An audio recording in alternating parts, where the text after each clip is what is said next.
What happens when ordinary men face an impossible beach of death? Relive the terror and triumph of D-Day's heroes on Omaha Beach in World War II, a story of courage that changed the course of history forever. Welcome to Historical Stories, where the past comes alive.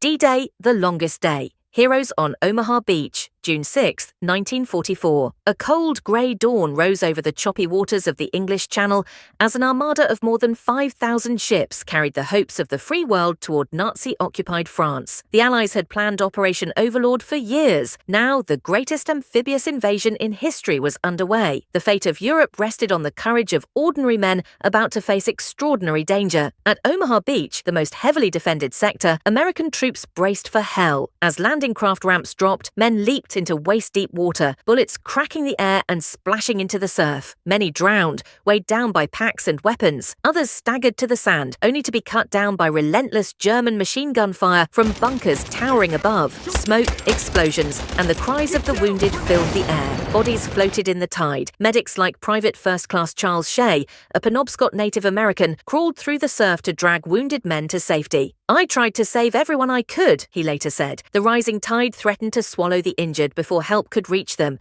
Company A of the 116th Infantry suffered devastating losses in the first wave, nearly annihilated in minutes. Yet survivors pushed forward, crawling from one crater to the next, each foot gained paid for in blood. Sergeant Frank Draper clutched his rifle, sprinting between obstacles under deadly fire, praying he'd live another moment. Naval artillery pounded German positions, but strongpoints like WN-62 kept firing. Allied engineers blew gaps in beach defenses, but smoke and chaos made every step treacherous. Officers tried to rally men scattered by fear and death, shouting orders over the roar of gunfire. Some soldiers sheltered behind steel hedgehogs, trembling yet determined. Amidst the slaughter, acts of heroism shone through. Private Carlton Barrett carried wounded men from the surf again and again. Colonel George Taylor urged his men forward with the grim promise, "Two kinds of people are staying on this beach, the dead and those who are going to die. Now let's get the hell off this beach." Slowly, painfully, American forces clawed their way off the sand. Small groups stormed up the bluffs, destroying bunkers and silencing machine guns. By afternoon,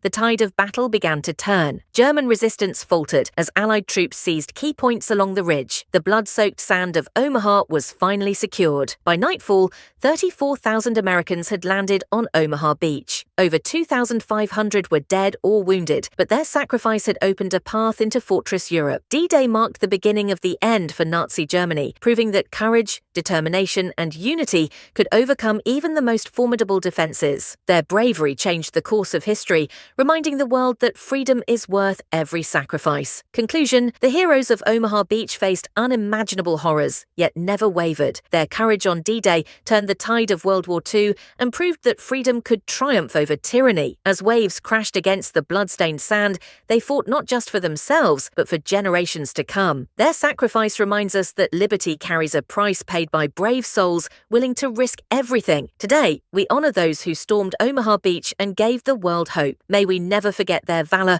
or the lessons of D-Day. Let their memory inspire us to cherish and protect our freedom always. Thanks for watching this powerful World War II tale of bravery on Omaha Beach. If you found it inspiring, like, comment, and subscribe for more true stories. Don't miss our next episode, Stalingrad, the battle that broke the German army. This is Historical Stories, where history's greatest moments come alive. Thanks for watching, and I'll see you in the next story.